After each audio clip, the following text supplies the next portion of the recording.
হরে কৃষ্ণ। ওম নমো ভগবতে বাসুদেবায়। ওম নমো ভগবতে বাসুদেবায়। ওম নমো ভগবতে বাসুদেবায়। শ্রীমদ্ ভাগবত তৃতীয় স্কন্দ স্থানম সৃষ্টি স্থিতি অষ্টাদশ অধ্যায়। বরাহদেবের সঙ্গে হিরণ্যাক্ষ দত্তের যুদ্ধ। শ্লোক 21। আসন্ন সৌন্দীরম অপেত সাধ্যসম কৃত প্রতিকার মহার্য বিক্রমম বিলক্ষ্য দৈত্যম ভগবান সহস্র নির্জগাদ নারায়ণম আদিশুকরম। অনুবাদ: সেই যুদ্ধক্ষেত্রে উপস্থিত হয়ে সহস্র ঋষি এবং মহাত্মাদের নেতা ব্রহ্মা সেই দৈত্যকে দেখলেন। সে এমন অভূতপূর্ব শক্তি প্রাপ্ত হয়েছিল যে কেউ তার সঙ্গে যুদ্ধ করতে সক্ষম ছিল না। ব্রহ্মা তখন আদি বরাহদেব শ্রীবিষ্ণুকে বললেন। শ্লোক 22 ও 23।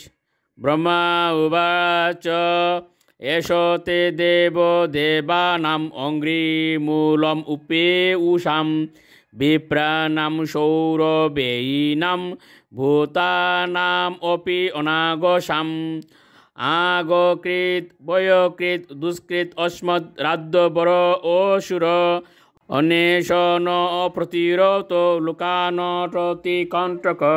অনুবাদ: শ্রী ব্রহ্মা বললেন, এ ভগবান, এই দৈত্যটি দেবতা, ব্রাহ্মণ, গাভী এবং সর্বদাই আপনার শ্রী পাদপদ্মের আরাধনার উপর নির্ভরশীল সমস্ত নির্মল ও সরল ব্যক্তিদের কণ্টক স্বরূপ। সে অনর্থক তাদের ক্লেশ প্রদান করায় তাদের ভয়ের কারণ হয়েছে। আমার কাছ থেকে বল লাভ করে সে এক মহা শক্তিশালী দৈত্যে পরিণত হয়েছে এবং সে সর্বদাই উপযুক্ত প্রতিদ্বন্দ্বীর অন্বেষণ করতে করতে ব্রহ্মাণ্ডে সর্বত্রই সেই অসৎ উদ্দেশ্য সাধনের জন্য বিচরণ করে। শ্লোক 24। মৈনাম মায়া বীনম দীপ্তম নিরঙ্কুশম সত্যমম আক্রীর বালবদেব যতাসি বিষমূতিতম। অনুবাদ: ব্রহ্মা বলতে লাগলেন, হে প্রিয় ভগবান, এই সর্বতুল্য দৈত্যের সঙ্গে খেলা করার কোনো প্রয়োজন নেই, কেননা এ মায়াবী এবং গর্ভদূত, সেই সঙ্গে সে নিরঙ্কুশ এবং ভয়ঙ্কর দুষ্ট। শ্লোক 25। ন যাব দেশ বর্ধিত শাম বেলাম প্রাপ্য ধারুণ শাম দেব মায়ামাস্তায় তাবজ্জহি অগম অচ্যুত। অনুবাদ: ব্রহ্মা বললেন, এ ভগবান, আপনি অচ্যুত। আসুরিক বেলা উপস্থিত হওয়ার পূর্বে আপনি দয়া করে এই পাপী দৈত্যটিকে সংহার করুন, কেননা তখন সে তার অন্য কোনো ভয়ঙ্কর শরীর ধারণ করতে পারে।